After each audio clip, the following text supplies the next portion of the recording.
Bismillahirrahmanirrahim. Assalamualaikum warahmatullahi wabarakatuh. Alhamdulillah. Alhamdulillahi rabbil alamin. Wa bihi nasta'in wa ala umuri dunya waddin. Wassalatu wassalamu ala ashrafil anbiya'i wal mursalin Sayyidina Muhammadin wa ala alihi wa sahbihi ajma'in, amma ba'du.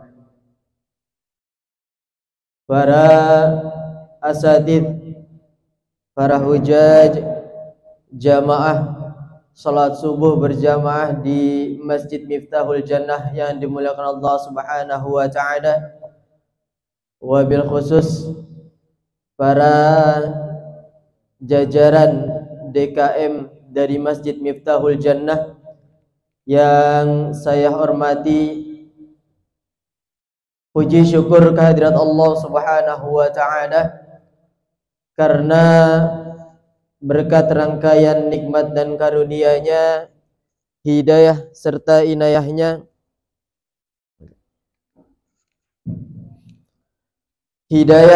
inayahnya, pada pagi hari ini kita semua dapat berkumpul, dapat bermuajahah dalam rangka melaksanakan salah satu kewajiban kita, yaitu sholat subuh berjamaah. Penuh harapan semoga segala amal ibadah yang telah kita lakukan, baik itu sholat kita, puasa kita, tadarus kita, zikir dan salawat kita, serta doa-doa kita yang kita panjatkan, keseluruhannya diterima dan dijabah oleh Allah Subhanahu wa taala. Amin ya rabbal alamin. Salawat dan salam tak lupa kita sampaikan kepada junjungan Nabi besar Muhammad sallallahu alaihi wasallam, yang mudah-mudahan di yaumil qiyamah nanti kita akan mendapatkan syafaatnya. Amin ya rabbal alamin. Hadirin jamaah yang dimuliakan Allah Subhanahu wa taala, hari ini kita sudah memasuki hari yang ke-20. Benar ya? 20 ya. Hari yang ke-20. Akhir dari fase 10 malam kedua dari bulan suci Ramadan, yaitu fase maghfirah.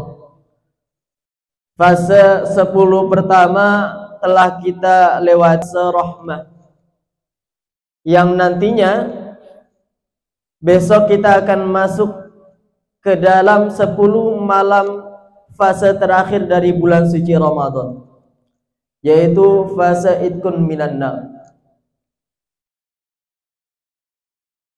Di sebuah potongan ceramah dari Al-Habib Muhammad bin Alwi Al-Haddad, beliau pernah menyampaikan bahwa paling tidak di dalam bulan yang dimuliakan Allah Subhanahu wa taala itu memiliki 3 ciri. Apa ketiga ciri tersebut? Yang pertama, bulan yang dimuliakan Allah bisa dipastikan akan ada pelipat gandaan pahala. Yang pertama, pelipatan ganda pahala. Lalu apa yang kedua? Yang kedua yaitu bukan hanya pahala yang dilipat gandakan, tapi juga pelipat gandaan dosa. Jadi kalau memang sudah dijanjikan di bulan Ramadan bahwa ibadah sunnah diganjar sebagai ibadah wajib, dan yang wajib dikalikan sampai 70 kali lipat ibadah wajib. Dan tidak lupa di situ juga ada pelipat gandaan dosa. Jadi selama bulan-bulan yang dimuliakan Allah, bulan Ramadan termasuk 4 bulan yang diharamkan oleh Allah Subhanahu wa taala, yaitu bulan Zulqa'dah, bulan Zulhijjah, bulan Muharram, dan juga bulan Rajab, itu mereka memiliki kemuliaan-kemuliaan. Dan salah satunya adalah pelipat gandaan dosa.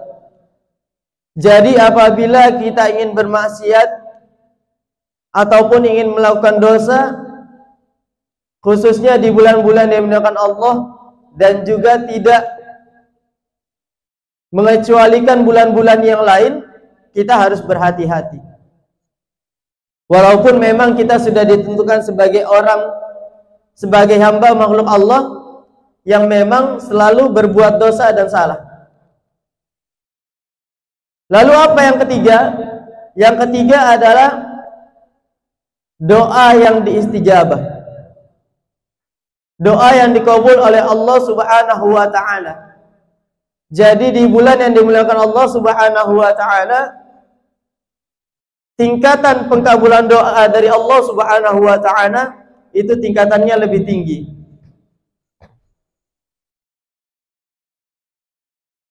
Hadirin jamaah yang dimuliakan Allah Subhanahu wa taala, tapi mungkin kita merasa, kita mengira bahwa beberapa doa yang selama itu oleh Allah Subhanahu wa taala. Tentu kita bertanya-tanya, apa penyebab dari doa-doa kita yang tidak dikabul oleh Allah Subhanahu wa taala? Padahal Allah sudah menjanjikan dalam ayatnya, ud'uni fastajib lakum. Berdoalah kalian kepadaku, maka sungguh akan aku kabulkan doa-doa kalian. Allah sudah menjanjikan, tapi kenapa masih ada beberapa doa yang belum dikabulkan oleh Allah Subhanahu wa taala? Seorang sufi yang sangat terkenal, yang dulu ia adalah seorang raja yang akhirnya bertobat karena melihat seekor burung yang memberi makan orang yang terikat karena hartanya diambil oleh perompak, yaitu Ibrahim bin Adham, telah menjabarkan 10 alasan kenapa selama ini masih ada beberapa doa kita yang tidak dikabul oleh Allah Subhanahu wa taala. Pada kesempatan kali ini saya akan menjabarkan 5 alasan yang menjadikan doa kita ditolak ataupun belum diterima oleh Allah Subhanahu wa taala. Apa itu? Yang pertama, kita mengenal Allah, tapi kita tidak melaksanakan hak-hak Allah. Kita mengenal Allah, tapi kita tidak melaksanakan hak-hak Allah. Kita mengaku beriman kepada Allah Subhanahu wa taala. Kita mengaku takut kepada Allah Subhanahu wa taala, tapi tidak kita semua menjalankan hak-hak yang diminta oleh Allah Subhanahu wa taala. Padahal kewajiban yang Allah berikan sudah diberikan kepada kita semua. Contoh, mungkin dari beberapa kita masih ada yang meninggalkan sholat, masih ada yang meninggalkan puasa, masih ada yang belum bayar zakat, ataupun mungkin kita semua telah melaksanakannya, tapi hanya sekedar menggugurkan kewajiban, tidak secara sungguh-sungguh. Ibaratnya, Pak, di rumah kita punya pembantu, punya asisten rumah tangga. Kita sudah berikan ia gaji, sudah berikan ia tempat tinggal, sudah berikan ia makan. Lalu ketika kita memerintahkan sesuatu, entah itu membuat makanan, entah itu mencuci baju, entah itu mencuci piring atau pakaian yang lainnya, ia tidak mau melaksanakannya. Apa yang akan kita lakukan? Marah apa enggak? Marah apa enggak? Akhirnya yang tadi sudah kita berikan gaji, tempat tinggal, makanan, keseluruhannya akan kita tarik. Karena kewajiban kita sudah kasih, tapi ia tidak menjalankan hak-hak kita. Itu yang pertama. Lalu apa yang kedua? Yang kedua, Ibrahim bin Adham mengatakan, kita semua mengaku mencintai Rasulullah Sallallahu Alaihi Wasallam, tapi dengan cinta tersebut kita tidak menjalankan sunnah-sunnahnya. Ini yang kedua, Pak. Kita semua mengaku umat Nabi Muhammad Sallallahu Alaihi Wasallam, mengaku cinta Rasulullah Sallallahu Alaihi Wasallam, tapi apa bukti kita cinta? Apakah hanya dengan lisan saja? Apakah cukup dengan pengucapan saja? Kita banyak yang mengakui, tapi tanpa kita sadari, kita lupa menjalankan sunnah-sunnah Nabi Muhammad Sallallahu Alaihi Wasallam. Banyak sunnah-sunnah yang dicontohkan oleh Rasulullah Sallallahu Alaihi Wasallam. Coba kita lihat di bulan Ramadan ini. Paling tidak ada dua. Yang pertama, ketika berbuka puasa. Ketika berbuka puasa, apa yang disunahkan Rasulullah Sallallahu Alaihi Wasallam? Diperintahkan untuk makan kurma. Untuk orang kita Indonesia, kurma itu sunnah. Kurma sunnah. Yang wajib tahu isi, risol, gorengan, sop buah, teh manis. Itu yang jadi kewajiban. Padahal disunahkan untuk makan kurma. Jadi ketika azan tiba, ada seorang ulama yang menyampaikan, asal bisa ditunggu sampai kalimat asyhadu anna Muhammadar Rasulullah, untuk menghilangkan nafsu setan. Ditunggu sampai kalimat asyhadu anna Muhammadar Rasulullah. Setelah kalimat itu lewat, baru kita batalkan dengan makan kurma. Paling tidak tiga biji, 3 buah. Setelah itu minum air putih. Habis itu kita baru baca doa. Jadi baca doanya jangan di awal. Setelah kita membatalkan baru baca doa. Ya, di awal bacanya Allahumma barik lana tetap. Setelah itu, setelah dibatalkan baru Allahumma lakasumtu wa bika amantu wa ala rizkika aftartu dzabal zama'u wabtalatil uruku wa tabatal ajru insyaallah. Disunahkan untuk makan kurma, tapi berapa banyak dari kita yang makan kurma ketika buka puasa? Bahkan sampai di rumahnya nggak ada sedikit pun kurma. Dilihat bukan karena ia tidak mampu, bukan. Tapi ia melupakan sunnah dari Nabi Muhammad Sallallahu Alaihi Wasallam. Lalu yang kedua apa? Sunnah yang diberikan Rasulullah Sallallahu Alaihi Wasallam yaitu dalam sholat. Sholat di bulan Ramadan, ada salah satu sholat yang adanya memang di bulan Ramadan aja, yaitu sholat sunnah tarawih. Tapi berapa banyak dari kita meninggalkan sholat tarawih? Dengan gampangnya, dengan kegiatan yang bukan merupakan uzur syar'i, yang uzur yang dibenarkan oleh Allah Subhanahu wa taala, kita meninggalkan sholat tarawih. Padahal Pak, sholat tarawih paling lama berapa menit sih? Di sini berapa menit kalau sholat tarawih? Setengah jam ya? Setengah jam. Cuma 30 menit. Yang mungkin pakai 1 juz salat tarawihnya paling lama itu 1 jam. Cuma waktu kita dibuka satu jam doang untuk melaksanakan salat tarawih tersebut.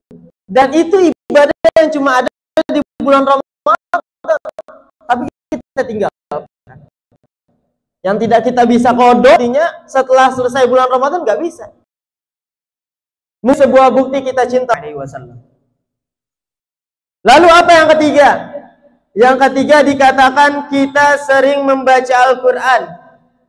Mungkin setiap hari kita membaca Al-Quran, tapi kita lupa untuk mengamalkannya.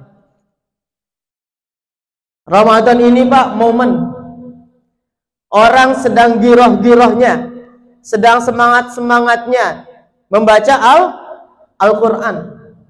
Mungkin sudah ada yang khatam 1 kali, sudah ada yang khatam 2 kali, sudah ada yang khatam 3 kali. Tapi ketika kita membaca, kita lupa mengamalkannya. Tanpa terkecuali, kita membaca hanya membaca, tapi lupa menerapkan ilmu-ilmunya. Apa itu ilmu tajwidnya?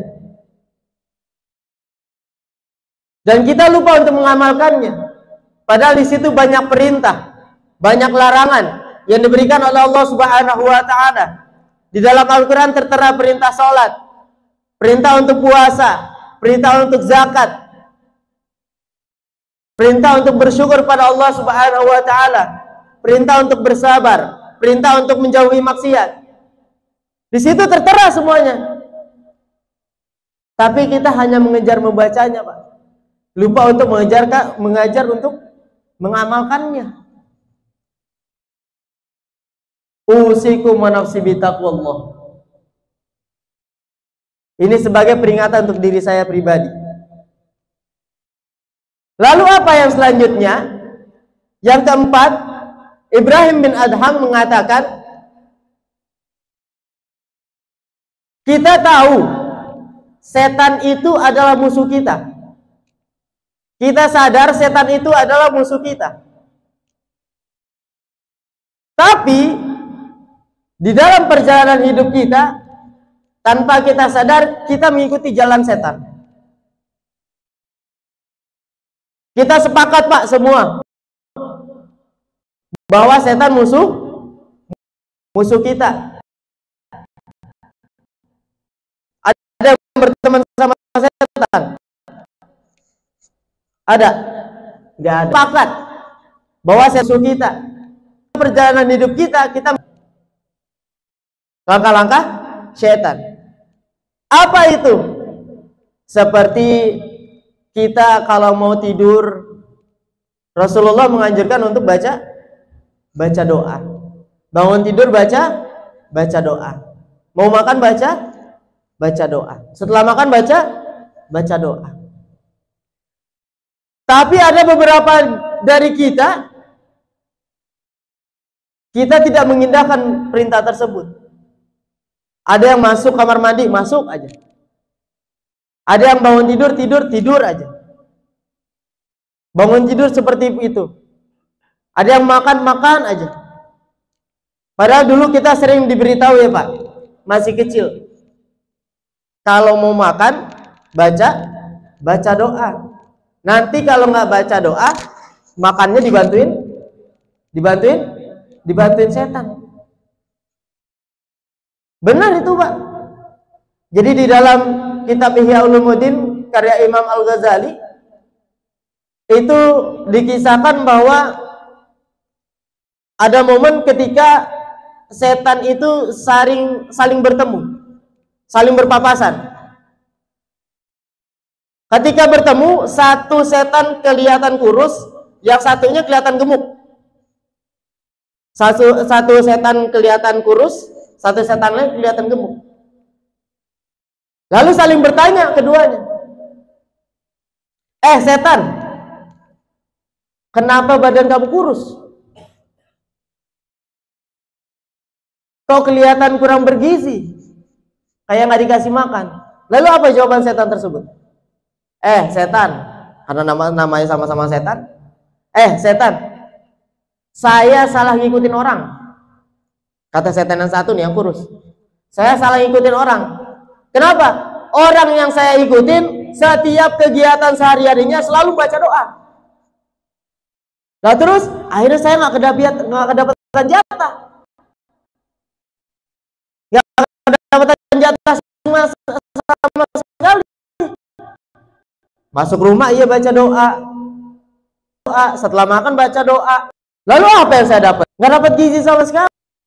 Lalu ditanya lagi, yang satu kelihatan gemuk, seger, badannya buger. Kok kamu bisa gemuk? Kok bisa badannya seger? Kenapa? Saya ngikutin orang yang setiap harinya dalam kegiatannya tidak pernah berdoa. Na'udzubillahi min dzalik. Yang paling nyata di bulan Ramadan ini dibilang kita mengikuti setan adalah ketika berbuka puasa, Pak. Yang paling nyata. Di Al-Quran Allah telah mengatakan, innal mubadzirina kanu ikhwana syayatin. Sesungguhnya perbuatan berlebih-lebihan itu adalah menjadikanmu seperti saudaranya setan. Ketika buka puasa, Pak, banyak di antara kita yang ketika berbuka puasa, coba lihat, Pak, ketika kita berbuka puasa, sebanyak apa makanan yang kita kumpulkan. Ketika asar selesai, jam 4, jam setengah 5, mulai itu, Pak, biasanya kita nyari apa, Pak? Nyari takjil, ngabuburit. Nah, ketika ngider jalan-jalan sore itu semuanya dibeli. Kolak dibeli, tahu isi dibeli, risol dibeli, lontong dibeli, sop buah dibeli juga, bubur sumsum dibeli, kue putu mayang dibeli, semuanya dikumpulin ketika buka puasa. Tapi apa yang terjadi ketika buka puasa? Kita makan kurma, minum teh segelas, kenyang nggak? Kenyang, selesai. Akhirnya itu kemakan apa enggak? Kemakan apa enggak? Kemakan mungkin, tapi enggak semuanya, Pak.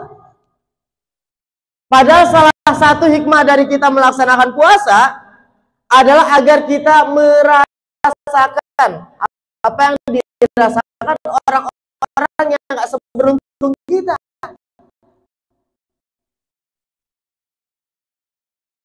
Tapi kita malah membuang-buang makanan. Kemakan cuma dikasih orang. Tapi kalau kebuang, itu adalah salah satu bukti nyata. Kalau kita lupa, kita mengikuti cara-cara syaitan. Yang terakhir, yang kelima. Yang kelima dikatakan oleh Ibrahim bin Adham, kita sering mengikuti proses penguburan jenazah. Kita sering ikut ke kuburan. Tapi kita lupa untuk mengambil pelajaran dari prosesi penguburan jenazah tersebut. Mungkin kita nih, Pak, udah banyak nih, Pak, ya ikut beberapa kali, puluhan kali, bahkan ratusan kali mengikuti proses penguburan jenazah. Tapi selama penguburan tersebut, selama kita mengikuti proses penguburan tersebut, kita tidak sedikit pun mengambil hikmah dari penguburan tersebut. Bahkan, Pak, sering tuh kita lihat, kalau lagi penguburan yang ngobrol-ngobrol aja, yang ketawa-ketawa aja. Bahkan kadang lagi doa, yang ngobrol-ngobrol tetap ngobrol, yang doa tetap doa, yang ketawa tetap ketawa. Padahal kita disuruh mengikuti proses penguburan jenazah agar kita mengambil hikmah, agar kita mempersiapkan diri kita untuk ketika nanti kita dikuburkan. Paling enggak yang nyata dua, Pak, ketika penguburan jenazah. Yang pertama, ada jenazah yang ketika pelaksanaan sholat jenazahnya dan penguburannya itu rame banget. Teman-temannya semuanya datang, saudaranya datang, jamaah masjid juga datang, ada bahkan yang tanpa diundang datang. Begitupun penguburannya. Nah, itu kita lihat, Pak, kenapa dia bisa ketika penguburan dan penyolatannya itu yang datang banyak. Apa yang dilihat? Lihat kegiatan dia, lihat amalannya, lihat ibadahnya. lihat sedekahnya, lihat sholatnya. Bagaimana selama masa hidupnya ia melaksanakan ibadahnya. Kita lihat tuh Pak. Kita lihat. Karena walaupun orang yang meninggal itu temannya banyak, saudaranya banyak, belum tentu proses sholatnya dan penguburannya itu ramai. Kalau dia tidak berbuat baik. Yang satu adalah ketika penguburan dan penyolatan itu sepi. Sepi, man.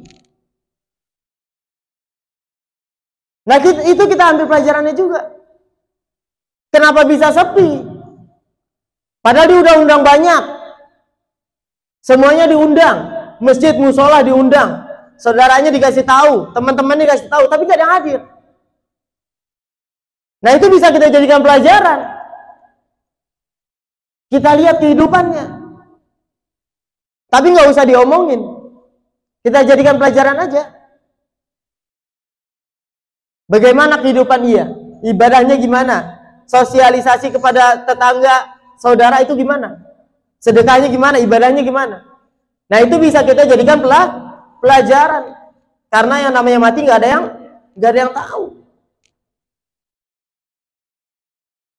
Semoga dengan kita terus ikut penguburan jenazah, sholat jenazah itu bisa menjadikan ibrah, bisa menjadikan pelajaran.